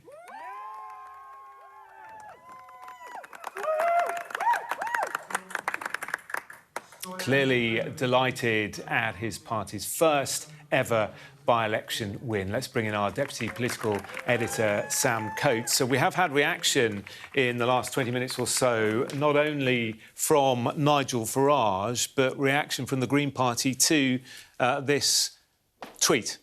Look, there is a row going on. There's no other word for it. The Reform UK party is calling this result cheating. You can see Nigel Farage saying that here at the start of a social media post. This election was a victory for sectarian voting and cheating. So we have, of course, gone to the Green Party. Here is their response. They say that the scale of their victory shows that the Green Party has picked up substantial support in all parts of the constituency, in all areas, amongst all people. It was a victory for unity over division, for hope over hate. Our message of lower bills and so on appealed to all voters. So, in effect, what the Green Party is saying is that if you look at their result, and it was a pretty comprehensive win, you can't really make the argument that they were cheating. This wasn't a close thing. This result is pretty much not in doubt. So I think that's going to be their response for now. It was a comprehensive victory. We needed to get lots of different bits of different communities over the line to get a 40% share of the vote, and that is our answer for now to Nigel Farage. So you've got that. We do have more reaction coming in from Matt Goodwin, who sounds quite angry about the result, and we will bring you that in a moment. I just want to give you a little sense of where we are historically. This is the where this sits in terms of historical by-election defeats for Labour. This is the 11th largest by-election swing against Labour. Here you have it down in the bottom. It was a swing of 26.4%, sort of almost half the famous Bermondsey by-election won by Simon Hughes in the early 1980s. And but you have to go back a pretty long time. You've got Rochdale there from 2024, but you've got there. It makes the leaderboard in at number 11. So it does really show you how we're in quite a significant situation there. Gorton and Denton, 40.7% share of the vote for the Greens. That's 4 times their closest performance in a by-election. So you've got there a series of data points that show you really that politics is changing. Politics is changing in a way that I think Keir Starmer hadn't anticipated over the last few months since he became Prime Minister, and certainly didn't seem to be fighting. It was an election where Labour were confronting reform and somebody else beat them to it, the Green Party. OK, Sam, thank you. Let's bring in our panel. They're desperate to jump in. Sonia and Nadeem, still with us, yes? Go. Yes, it might be 5 in the morning, but we're still on our game. Yeah, I think one of the things that was so striking about the graph of the result that Sam showed us as well is I don't know if there's ever been an election in a parliamentary constituency in England, it'd be interesting to get the answer to this, where the 3 establishment parties, the Conservatives, Labour and the Lib Dems, none of them are in the top 2. And I do really feel like we're living through a bit of a realignment of British party politics at the moment. The electorate is fragmenting. More voters are feeling disillusioned with the mainstream parties, are moving to the right to reform. Perhaps they're giving the Greens a go. And I think this result is very much reflective of something that is happening more broadly in the party system. Just want to reflect on this row that is brewing. Would you'd go as far as to say that as well? Cheating. You heard it earlier. About 12% of the sample of over 500 of voters in, I think, the majority of polling booths. I'm not wrong in saying that, right? From the election observers. It's problematic. It clearly is serious enough for them to have put out a statement at 1 minute past 10, as soon as the polling stations closed. And actually, they had informed the returning officers locally that there were problems. We've got to hear from the Electoral Commission on this. I do think that Matt Goodwin is right. This sectarianism in our democracy is highly dangerous, and I worry about it, as do, I think, most patriotic Muslims who are watching tonight and seeing this.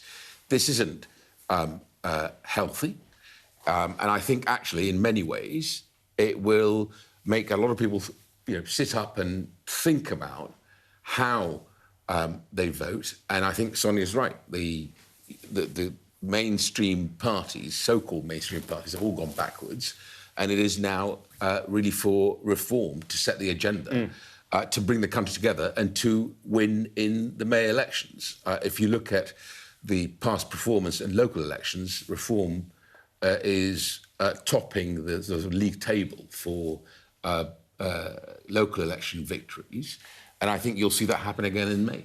I think it's going to be very interesting as well to see what happens to the Green vote now and the number of people who say they're thinking of voting Green in the polls, because my guess is the fact that it's a Green win is really going to make some people think, actually, maybe there is an alternative to voting for Labour if I'm on the left. So that's what I think Labour MPs are going to be very, very worried about. OK, all right, let's go back to Sam, because you have heard from the Reform candidate.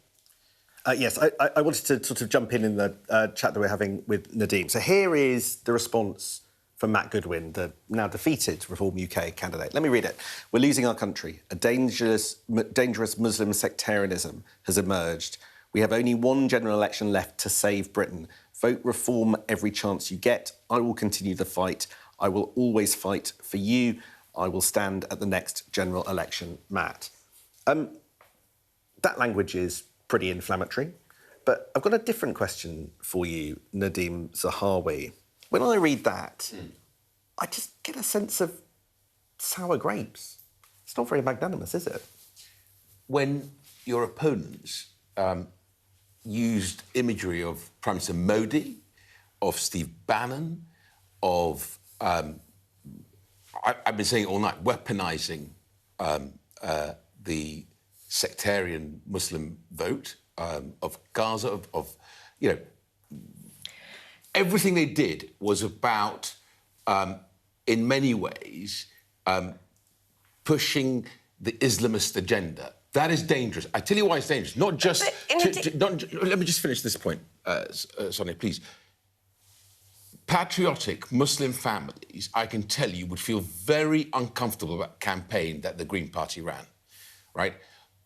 Patriotic Muslim families that are fully integrated and love this country will feel very uncomfortable about the Green Party campaign.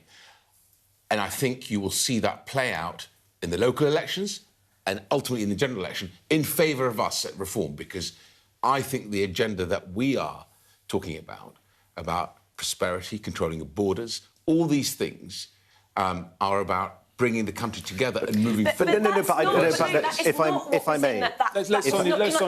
Because that is not what was in that tweet that we saw from Matt Goodwin. And Nadeem, I hear you talk about the Greens being divisive and sectarian, and then I look at that language, a dangerous Muslim sectarianism has emerged. I'm sorry, but that is just as toxic. That is looking to sow division. Language like, we have only one general election left to save Britain. I mean, what does that even mean? I think it's quite hypocritical of you to say that the Greens are being divisive when your candidate is putting out that kind of language. Listen, all I can say to you is the deputy leader of the Green Party, you read some of his inflammatory language around October 7th, around what they did during this campaign. I think this is dangerous. I think it's right to surface it and talk about it, not least, and I keep repeating it, to patriotic Muslim families that are integrated, that absolutely celebrate all the great values of this country. I don't think there's anything wrong with calling out individuals, but using language like a dangerous Muslim sectarianism, my worry is language like that actually risks dividing us, but also whips up, you know, anti-Muslim hatred in society. I don't disagree with you. I don't agree with you, because actually what we saw, the imagery even today of the Green campaign, instead of uniting around the Union Jack, right, they put up the flags of Pakistan, different countries' flags in their campaign. This was the imagery that was on view today, right? To get out the votes, they were putting up the Pakistani flag, right? Why? You have to ask yourself, why is this happening in our democracy? It's dangerous. Now, we can either hide, as Labour has done for many, many years, because they always relied on the Muslim vote to come their way, or we can surface this and talk about it and say, actually, there's something wrong. Right, we've got to fix this. People have to integrate. People have to think about what are our values here. We have to be intolerant of intolerance. Some of these things that are happening in our country are unhealthy for our democracy. I think it's right that we surface it. But aren't we in danger of conflating two things in a really dangerous way? I listened very closely to what you said. You have talked all evening about the election observers and the possible problems that we have seen, and Nigel Farage has highlighted that. But when you read this social media, a different argument is being made, one that's much more fundamental, suggesting that democracy is under threat because of the way that the Green Party tried to attract the votes of certain parts of the Denton and Gorton constituency. Is democracy really under threat because of the way that the Greens campaign? Because that's what that says. And I put it to you, that's a hell of a claim, and I'm not sure we've got the evidence for that. Well, I would disagree respectfully, because if you saw the Green Party's final day to get out the vote, instead of knocking on doors and talking about unity, about our values, about coming together under our flag, the Union Jack, right? They were putting up the Pakistani and Palestinian flags and saying, basically signalling that whether it's Keir Starmer or Reform are somehow anti, what is happening in other parts of the world. I've got to come back on you, Nadeem Zahawi. Nobody needs to lecture me on the levels of cynicism that we need to approach British politics with, and there have been campaign techniques going back absolutely decades, cynical campaign tactics, which have been used by every single mainstream party that I have covered for 30 years. Absolutely. Right? This is different. This tweet suggests that democracy is being undermined by those, I put it to you, pretty mainstream tactics. You're claiming there is something new and dangerous. I'm saying what we saw is pretty run-of-the-mill, actually. Listen, I think it is dangerous because it is sectarian voting. It is dangerous because... But it's gone on for decades, and everybody's Goldsmith, accepted... when he ran for Conservative Mayor of London, put out very sectarian literature. For the first time, what we haven't seen is the family voting, this sort of euphemism for cheating in our elections. What we haven't seen in our elections... No, but here we go. You're conflating again... 12% of the sample... You're conflating... You're conflating two things. You're conflating... an ability of the Greens to target one section of the community, which I'm saying is the kind of technique we've seen for decades, with a very specific report suggesting that there were irregularities in the ballot box. And you are putting the two things together to suggest illegitimacy. I say, by all means, have a look at the report. I worry. But the mainstream campaigning techniques that do not look to me like they're out of line with what we've seen from everybody for 2-3 decades... Your guy says it's undermining democracy. I'm just saying that's a hell of a charge. We're going to wind this up because we've got a guest. So I'll let you have final thoughts. I just worry that actually what's happening is this weaponising of Islamism, right? There are countries now who do not send... Muslim countries, like the UAE, who won't send their students to our universities because they worry that they return home radicalised. I worry about this sort of underlying extremism that's entering our politics. If you look at the deputy leader of the Green Party, what he said on October 7th, it was pretty extreme. Needs to be the last point. OK, I think this is a form of extremism in itself, making grand claims, using language like a dangerous Muslim sectarianism, using overhyped language, we are losing our country, we have only one general election left to save Britain. It is Trumpian and it's extremist in and of itself. OK, Sonia, Nadine, thank you both for the moment. We're going to bring in Robert Ford, who is a professor of political science at the University of Manchester, as we have a look one more time at the results of the Gorton and Denton by-election. Good to have you with us. When the result came through, what struck you? Well, a couple of things struck me. This is a very much bigger Green vote share than we were expecting from the seat polls that we had in the last few days. The Greens have topped 40% here. That's 30 percentage points higher than they've scored in any seat, and also a very high turnout. The turnout is basically level with the general election. That virtually never happens in by-elections. So clearly the vote has been mobilised. And if I can just react to the discussion I've been listening in on, I mean, I speak as a psephologist, but also as a resident of the next door seat up here in Manchester. And I find it very puzzling to hear an election where a secular and socially liberal party has won a cross-section of the Manchester community. You cannot win 41% in Gorton and Denton without winning both a substantial Muslim vote and a substantial young, white and socially liberal vote.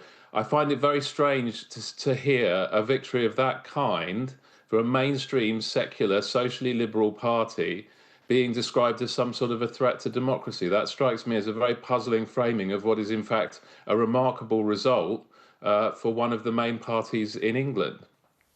What do you make of these claims of family voting, these allegations, something that Nigel Farage this morning has called cheating?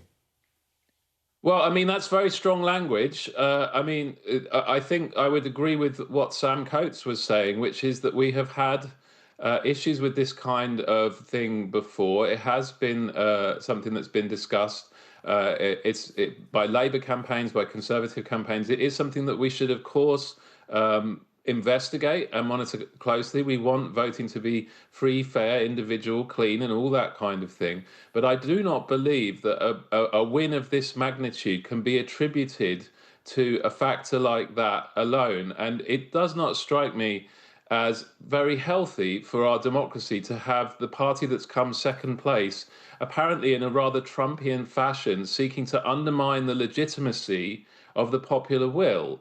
The people of Manchester have spoken very clearly in this by-election, as far as I can see, and I think that everyone involved, if we want a healthy democracy, should accept the legitimacy of that result. I don't see any strong reason to question it. I've got Sam Coates with us, who wants to put a point to you. Hello, Rob. It's Sam Coates. Hello. The Labour Party will want to frame this as the Green Party being the better place to defeat reform, but everybody wants to defeat reform, and so this isn't a loss for the left. Do you think there's any truth in that, in the numbers? Is that a legitimate reading of what we're seeing? Is this simply that the Green Party positioned themselves as the better opponent of reform? Because we're going to hear that a lot from Labour figures. I'm sure we will. And the entire by-election contest up here has been an arm wrestle between Labour and the Greens for the title of strongest anti-reform candidate. And it appears that at the end of the day, the Greens won that arm wrestle. I think two problems for Labour with that messaging is, number one, they made this whole campaign about them being the best placed party to beat reform, just as they did in Caerphilly last autumn. And on both occasions, they've lost out to a party to their left. So if this is the framing they want to do, it would seem to be a rather high-risk framing. And secondly, I think there are a number of Labour MPs and Labour councillors, particularly in places like Bristol, Inner London, elsewhere here in Manchester, where there isn't a reform threat that's credible, given the demographics of the seat, and where this message is not going to carry a lot of comfort, and where there is going to be a lot of worry after this morning's result about a Green challenge coming for them. So it's one thing to say Labour can fight reform in, Labour versus Reform marginals, Labour versus Conservative marginals, where the Conservatives might be overtaken by reform. But there's a lot of other Labour MPs representing areas where reform are out of the running. And now they may face a very substantial challenge on their left flank from a really very resurgent and high morale Green Party. Zach Palensky has just said that, pointed out this used to be an incredibly safe Labour seat, but also said that Labour fought a shameful, dirty campaign spreading lies about green policy. So there's a lot of muck spreading around. But there's a specific thing, Rob, I'd love you just to fact check. Zach Palensky has claimed that this historic by-election win indicates the Green Party could win over 100 seats at the next general election. Do the results that we have seen today support his claim that the Greens could win over 100 seats at the next general election? You're asking me to do some quite complicated psephological mental arithmetic on the spot. My initial reaction would be that sounds like a very optimistic number indeed. So there are 40 seats where the Greens start second to Labour. I think they're going to look a lot more credible in all of those 40 seats after today. And there might be another couple of dozen where the demographics would potentially favour the Greens now. We may see more three-cornered fights like the one we've seen here, but 100 seats is a lot. The Greens' greatest strength is also their greatest weakness in some respects. Their vote concentrates, it clusters. That's what helped them win this particular seat. It will help them in some other seats, but it means they can't easily go from, say, 50 to 100 seats, because then you're getting into seats where they don't have such a large natural constituency. So I think if Zach Palensky said 30, 40, 50, I'd say, yeah, you're probably onto something, but three figures sounds like a lot to me. And one more thing from me while I've got you, rudely. A Labour source has just been in touch, and there is a battle going on for the future of the Labour Party, and everybody's going to be using this by-election as evidence for their point of view. But this person said the Gorton and Denton result shows that this has got to be the end of the punch left strategy. It hasn't worked. There are going to be these people in Labour, the soft left of Labour, who say what we're seeing, what we're reaping now is the consequence of the Keir Starmer, Morgan McSweeney attempt to block off losing votes to reform, and we now have to work on being a more progressive force in British politics. Is that a fair reading of what we've seen today? Or is there a danger that Labour moves left and actually loses large parts of the rest of the country, and actually the lesson that you can take from this isn't move left? What does the data suggest?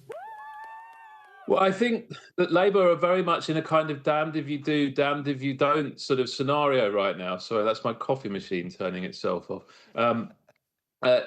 If they continue to punch left, if you tell voters who concentrate, particular distinct demographics, that you're not listening to them, that they are not your priority, voters can hear that. And these days, in a fragmented multi-party system, they have exit options. I used to say the same thing about the Conservatives with regards to the Lib Dems in the blue wall. I said, if you keep telling voters they're not welcome, eventually they'll listen. Now we're seeing the same things happening with Labour and the Greens in urban seats. But you are absolutely right that most Labour MPs do not represent big city, inner city seats. And in those kinds of seats, the Greens are not going to be a credible challenge, and they are going to say, well, that's not the kind of voter we need. The risk for Labour is they have tried very hard to win over the so-called hero voters, the socially conservative, leave-leaning voters. There's not much evidence it worked very well in 2024. It certainly hasn't worked since. And now, having spent a couple of years prioritising those voters, they've alienated the progressive left. And they could be entering a sort of electoral valley of death, where nobody is particularly pleased with them. They're nobody's first choice. They lose on the right to Reform. They lose on the left to the Greens. And what are they left with? Robert, it's Jonathan again. It does all point to the continuation, doesn't it, of this very fragmented politics we're seeing. Is that your outlook for the next few years now until the next general election? Yes, definitely. And I think we're going to get a very vivid demonstration of it in just a couple of months when we have the local and devolved elections on the first Thursday of May. We've got a lot of council areas in England up, and obviously Scotland and Wales voting too. And I think you are going to see an absolute patchwork quilt of political fragmentation. Last May, Labour and the Conservatives both lost more than half of their incumbent councillors, a historically unprecedented outcome. I would expect something similar this time, and that will hurt Labour a lot more this time because a lot more of their councillors will be up. And we're going to see gains for the Greens, we're going to see gains for Reform, we're going to see gains for Plaid in Wales, we're going to see gains for the Liberal Democrats potentially again as well in the south of England. Multi-party politics is here to stay. And given our electoral system, which is built on the premise of two-party politics, that means a lot more volatility, a lot more uncertainty, and a lot more headaches for both Labour and the Conservatives in terms of where exactly is their vote, where exactly is their electoral strategy in such a dynamic and fragmented environment. It's an easy question to raise, not an easy question to answer. So, Robert, in summary, as people are tuning in this morning and seeing this remarkable result, they'll be realising that there is a lot of soul-searching going on now in the Labour Party about direction of travel, about leadership. As they digest what has happened overnight, what are your predictions now for the Labour Party and the government over coming weeks and months? Well, I think one thing we can say for sure is that the number of Labour backbench MPs who now will be worried about their prospects for re-election has just gone up very substantially. And it's gone up on one particular flank of the Labour Party where perhaps many of the MPs were more comfortable relative to, say, their colleagues in Labour versus Tory marginals, Labour versus Reform marginals. Now you're going to have 50-plus Labour MPs in safe, traditionally very safe Labour seats, like this was a traditionally very safe Labour seat, saying, well, you know, if this goes on, it could be my job on the line too. And I think there will be a pretty difficult discussion to have within the party about the right direction of travel. I mean, one question Labour may well have to ask themselves is, where can we afford to lose? Where are we willing to lose? Because if we are losing everywhere, we have to decide which front we're going to shore up. If you attempt to please everybody, you risk pleasing nobody. That seems to me to be the lesson of the last couple of years. They have to decide not just who are they going to speak for, but who are they going to disappoint. That's always one of the problems of government. To govern is to choose. It's quite easy, and that they will point this out. The Greens can offer all things to all voters in a by-election like this because they don't have to govern in a difficult environment. Very true. Doesn't change the fact that they still have to decide who exactly are they going to focus on shoring up and who are they going to say we can't potentially win here, because right now they're in very dire straits. Fascinating stuff. We will let you go and give some attention to that coffee machine. Robert Ford, Professor of Political Science at the University of Manchester, thank you so much. Cheers. So, the winning candidate for the Greens, Hannah Spencer, spoke a little earlier to our chief political correspondent, John Craig. Have a listen. Hannah, you've made history. You are the first Green Party candidate to win a parliamentary by-election. Did you think when you started on this journey that you'd be making history here tonight? Honestly, I knew it was always possible. I went into it absolutely knowing that there is an appetite here for change, and there is people across this constituency and much further beyond who are rejecting the old political parties and who are coming together to fight for something better, but who are doing it positively and in a really hopeful way. You talked about all the people who'd supported you. You seem to have won thanks to what I might call a coalition of the left, supporters perhaps of George Galloway's party and some others, perhaps even Jeremy Corbyn's party. Do you think that you've won because of support from people who wouldn't normally support the Green Party? Clearly, Labour have talked tonight about how you obviously won the arguments here. Who do you credit with helping you win here? I credit every single person who took the time to talk to me, who told me what they were worried about, what they were concerned about, and who listened as I tried to come up with solutions. Of course, I'm thankful to our many thousands of brilliant volunteers and activists who got out on the doorsteps even in, I hate to say it, the Manchester rain. We were all out there together. And to every community, of course, that voted for us, every single one of those votes is a person who decided that tonight they wanted a Green MP. A lot of, can I just ask one more question?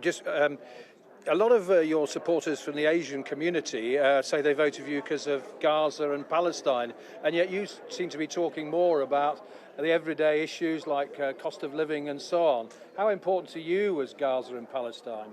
I think, to be clear, you can care about all of those things, and that was really clear from all of our communities. It was never just about Gaza or just about Palestine, as other political parties may have tried to claim. It was about going out and listening to people, and I'm really clear and really proud about my record of standing up for people in Palestine, but that's just the same record of standing up for people here in Greater Manchester, because whether it's on our doorsteps or across the world, if somebody is being oppressed or is suffering an injustice, I will always speak up for that. What's your priority going to be when you get to Parliament? I have a lot that I want to achieve. I think we can have really meaningful change here. We can address lots of things on the streets like litter, fly tipping, but also the NHS, the cost of living, bringing people's bills down. But I really want to earn people's trust in politics and politicians, and I really, really want to encourage more people from backgrounds like mine to get into a system that I know has always shut us out, because it's going to be people like me that line those benches and finally get a say in how decisions are made. More plumbers in Parliament.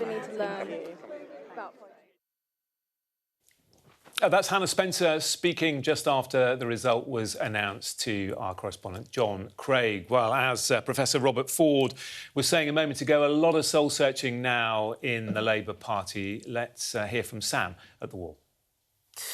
Is the Labour Party entering into the electoral valley of death? That's the question raised by our pollster and expert Rob Ford. Let's look at some of the numbers. This is what the situation was until the early hours of this morning. This is the 2024 general election result in Gorton and Denton, and look how comfortably Labour had held that time around. Now, we've got... here we go. But now, look at this. This is the largest Labour majority overturned at a by-election in order, historical order. And here we have the 7th biggest majority overturned in that seat.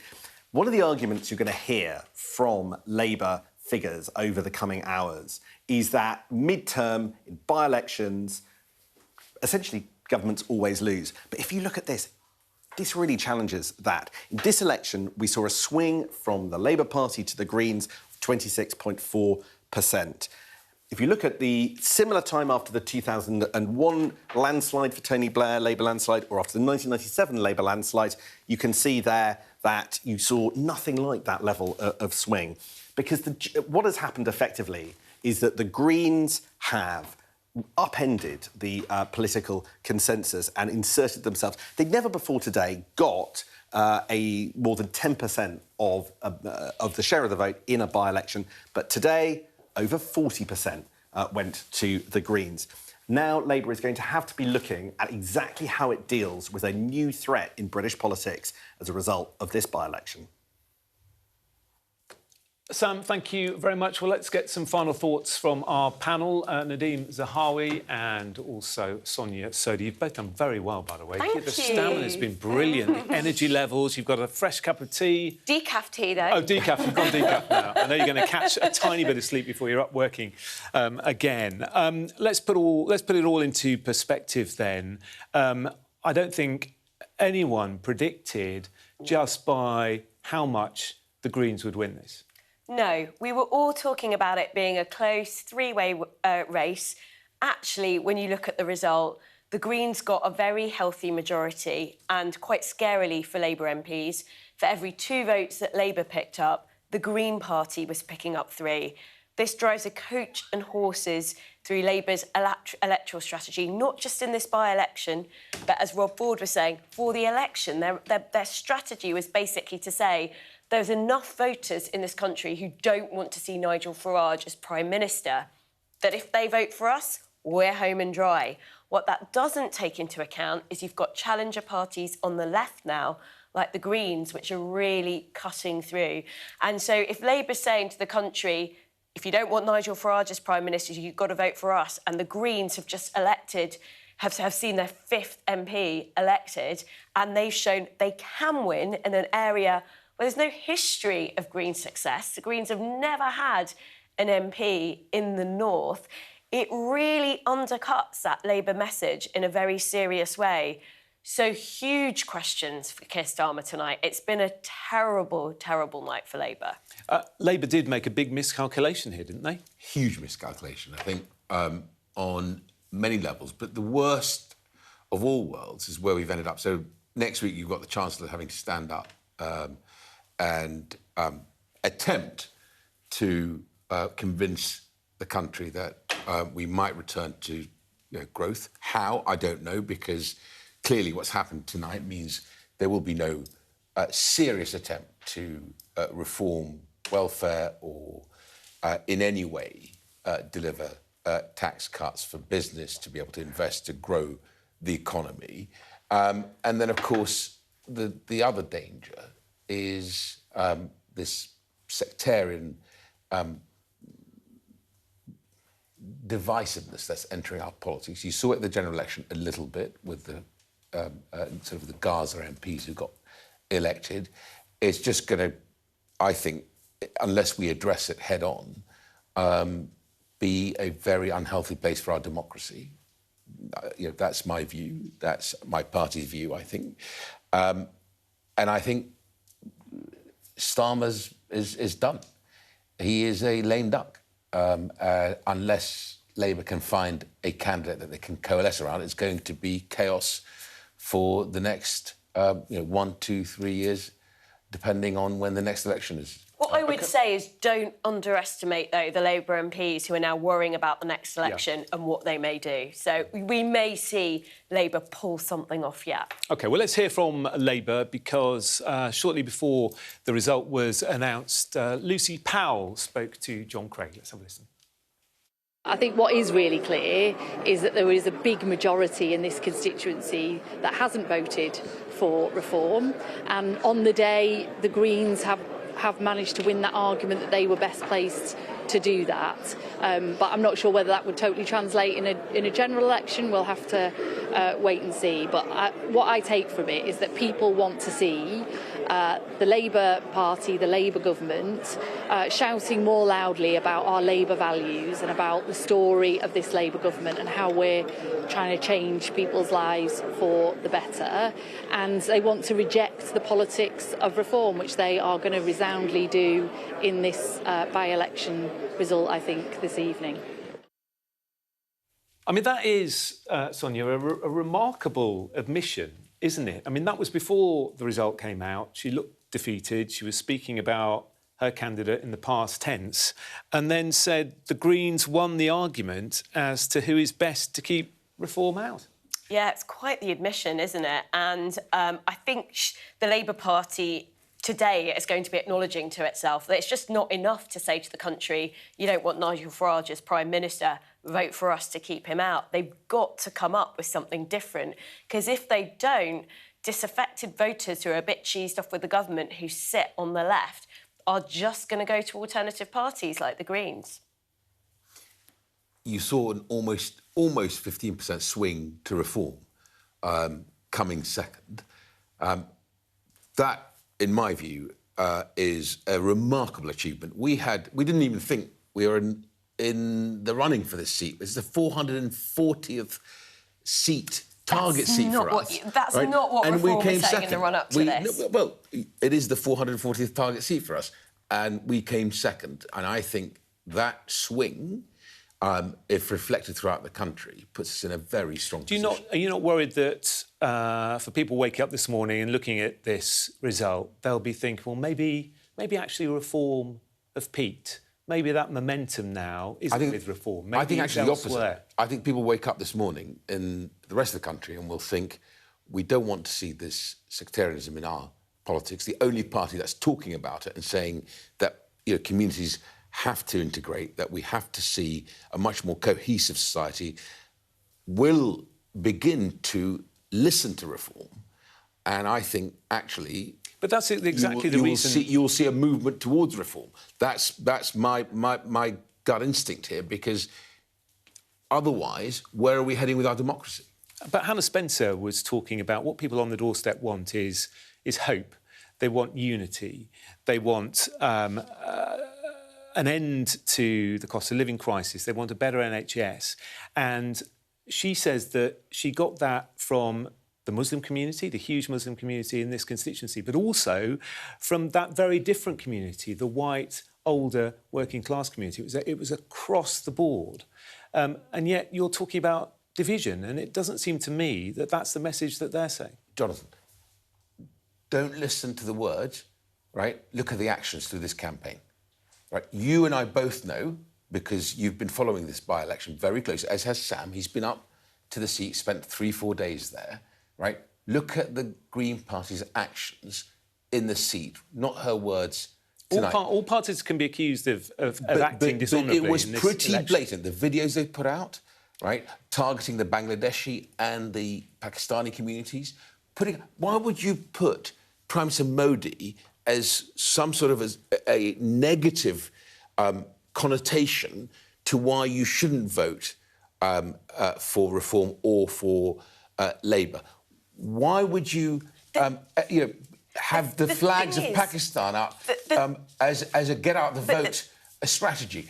These things are, I think, deliberate, cynical and sectarian. But the thing is, you can criticise the Green campaign for being divisive and sectarian, but the language that Matt Goodwin has used in his tweet this morning, I haven't got the exact words in front of me, but it's incredibly divisive. It's talking about, it's implying there's a threat to our democracy. Nigel Farage is challenging the legitimacy of this result. I think it's Trumpian, and I think it itself is quite extremist. But the other problem I think you have as a party is I think this language is actually very off-putting. And this is why we've seen reform peak in the polls in the low 30s. I don't think you've got anywhere to go beyond that, because some people will look at the language of that tweet and say, I'm sorry, that's not Britain, that's not for us. I think a lot of people will look at what happened during the last 24 hours and see the election observers saying that there's 12% cheating in this No, they election. didn't say there was 12% out of the sample. I was going to say about the yeah. sample. Hold on a second. Sorry, I've been with you here, for the past, whatever it's been, 6 hours, right?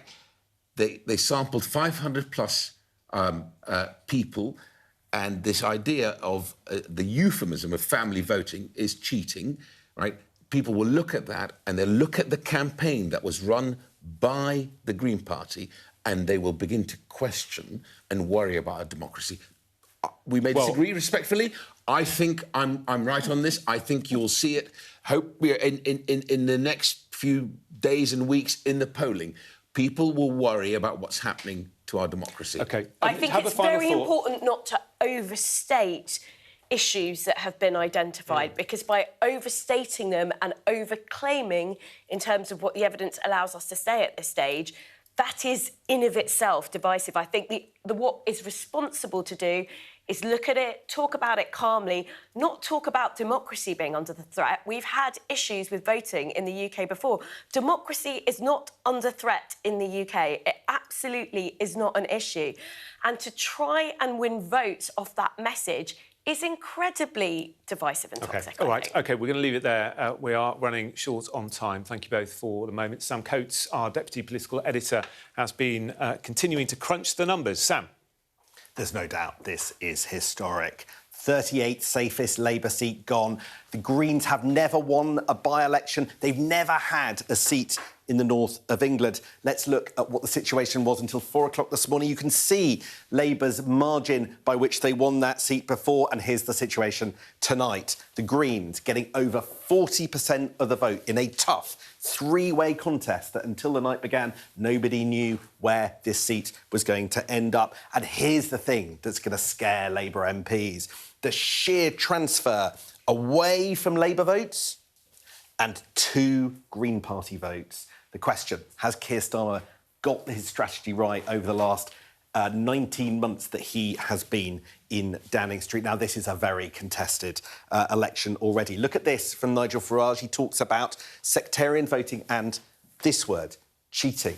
Is there a chance that this victory for the Greens is illegitimate? Well, this is the constituency. It's got a heavy ethnic minority density in the west, less so in the east. Rob Ford, our academic, says that you really, to get 40% of the vote, which is what the Greens did, actually need to win a fair few votes in there, but a fair few votes in this part of the constituency as well. So that debate will win on.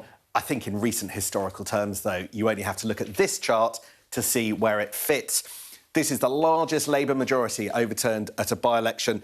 Here we are, 1, 2, 3, 4, 5, 6, 7, the 7th biggest majority overturned. You'll hear a lot from Labour figures say this is just what happens mid-term for Parliament, for government who are in power.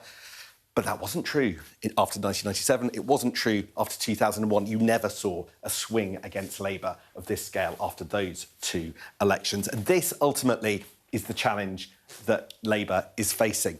For the first time ever, the Greens have won a by-election. They've got over 40% of the vote. This chart, the best Green by-election performance, suggests that our politics in this Parliament has changed again for the second time. For the first 19 months of this Parliament, we were talking about Reform UK as a challenger. Tonight, it looks as if we've got a second challenger to Labour, bleeding votes to the left as well as the right. The question for Labour, what do they do now? How do they tackle a threat at both ends of their electoral commission, their electoral coalition? And is Keir Starmer the person who can knit it all back together? That's the question they're all asking. Sam, thank you very much. We've got 1 minute left. Sum up for me in a sentence, would you, this by-election? Very, very bad evening for Labour. Worse than we thought, coming in third place, big gap between Labour and the Greens, really undermines the electoral strategy that Labour was playing in this by-election, but also more generally in the country, which is vote for us to stop Nigel Farage. Voters are going to look at this result and say, but we could vote for other parties to do that. Sentence. The only way forward is to vote for reform. Keir is toast. OK. And one sentence from you, Sam. The battle for the Labour Party has begun overnight with this result. This will terrify Labour. Can Keir Starmer hold on? OK.